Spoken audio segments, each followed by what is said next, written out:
President Donald Trump says the U.S. and China have agreed to hold more trade talks. The promise of fresh discussions came after leaders of the two superpowers spoke on the phone. Donald Trump said he had a very good 90-minute call with Xi Jinping.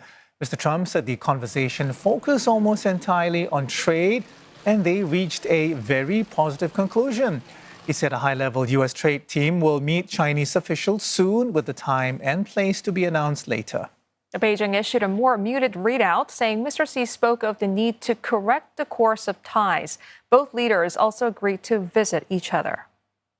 For more insight on the significance of the call between the U.S. and Chinese leaders, let's speak now with Stephen Nagy, professor of politics and international relations at the International Christian University. Thank you so much for joining us, Professor. Firstly, let's start with that call itself. Mr. Trump reportedly pushed hard for this call with Mr. Xi. What do you think was driving that urgency, and did he get anything meaningful out of it? Well, I think that looking at the readouts from both the Chinese side and the American side, it looks like the Chinese side has a much more subdued conclusion to the call, where Mr. Trump, in his typical salesman-like way, generally upsells the results of his call. So I think that that's the first message, that both sides are on a different page of the book in terms of where this call went. Second, I think that President Trump is looking at the market. He's looking at the challenges that are amounting to the American economy and the lack of, I think, real success of Liberation Day, and trying to find ways to walk back from this. And, you know, China is the biggest prize, I think, for Mr. Trump, and touting a successful call with Mr. Xi and having that call is a political win for him, although it may not have any actual substance to date. Professor Nagy, so that leads me actually to the question I was going to ask. I mean, do we have reason to be optimistic, or is this agreement to talk some more? Because if you look at markets, they don't seem particularly convinced. Yeah, I don't think any specialists that look at this most important bilateral relationships are convinced that there's any substantial change in the tensions and the competition between the two. We look at the relationship through a technological competition of who's going to win the technological competition and who's going to shape the rules of trade and technology over the 21st, 22nd, and 23rd century. And that the trade talks in themselves really, I think, are just the first round in a very, very long battle that's going to make the thrill in Manila look quite short. Again, they're both looking for a political win. Perhaps Mr. Trump is looking for some kind of economic gain over the summer to get some momentum behind him as he moves into some other initiatives in the summer. And the reality is that the Chinese economy is still dependent on the export market of the United States. Nothing's going to replace that $800 billion of trade that China has with the United States. And this means millions and millions and millions of jobs in China. So they both have incentive to come and talk and step back. But over the long term, I think this competition is going to deepen. Professor Nagy, I find it also interesting that President Trump said the call was all about trade, and not much else. No Iran, no Ukraine, no South China Sea. I'm wondering what that tells you at this point in time about, his current global outlook. Is he picking his fights? Because it seems to be going against the whole idea, the whole notion that the U.S. now sees China as its main antagonist in the Indo-Pacific, and for that matter, the rest of the whole world.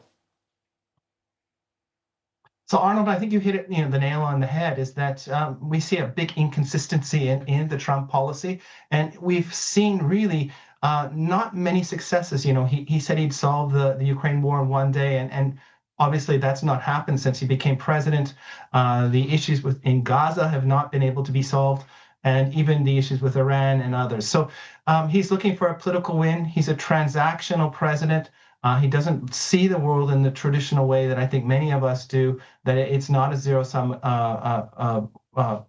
way of engaging with other countries, and that he thinks he can get some kind of deal with China. I think the Chinese, though, have understood his card game, and they're going to play very, very hard on this one. And they're going to push back and try to get some short-term relief so they can keep their economy moving in a better direction, because it's facing severe structural pressures. So again, Mr. Trump has not been successful, but I think there's motivations and incentive on the Chinese side to come to the table for some kind of short-term agreement on trade. Okay. And Professor, you earlier pointed out to the discrepancy in the readout between the two sides. Chinese readouts sort of emphasize Taiwan. I mean, what does that tell you about how Beijing is framing its priorities? Well, obviously, Beijing has not changed its position on Taiwan. It continues to say that it would like to pursue peaceful reunification, but it doesn't renounce the use of force.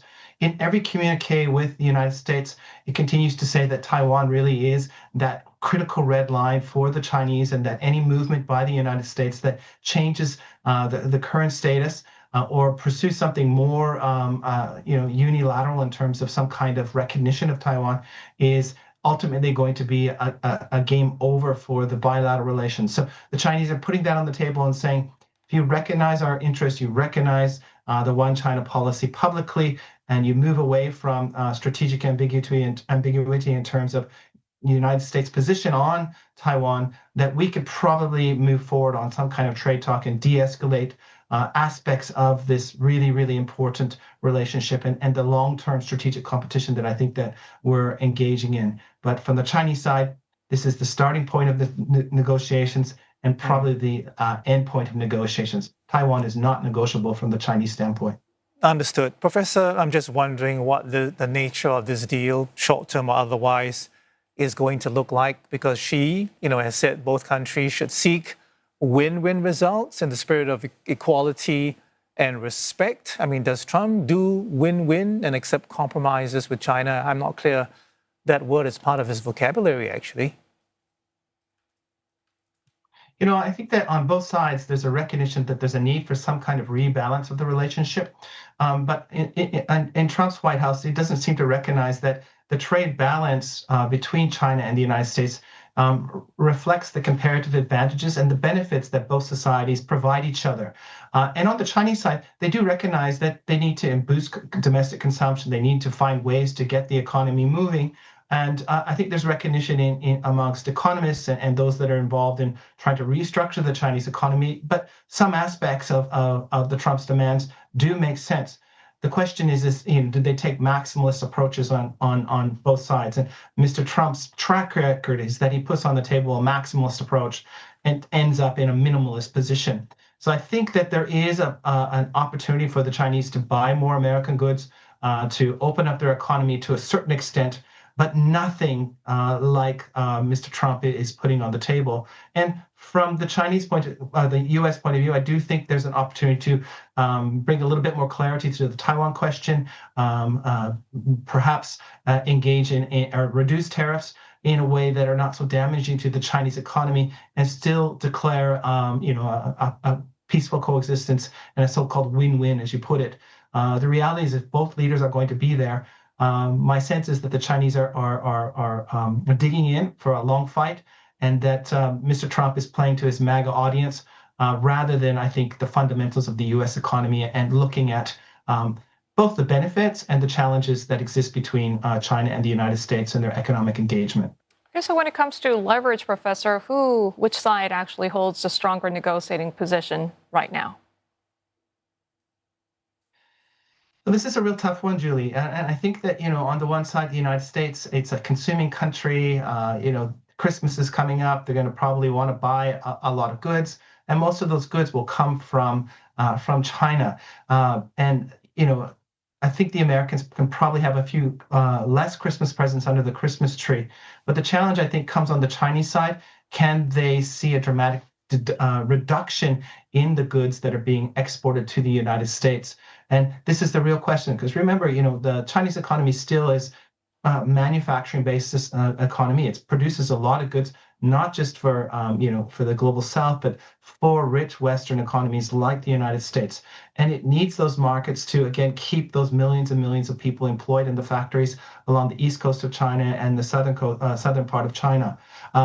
Using those markets really has a detrimental effect on, I think, the ordinary Chinese citizens, and the economic model that's really been developed over the reform and opening up a period in China since 1978, where migrant workers come, they work in those factories, they save money, and they bring that capital back to their hometowns at Chinese New Year to help with the development of their communities.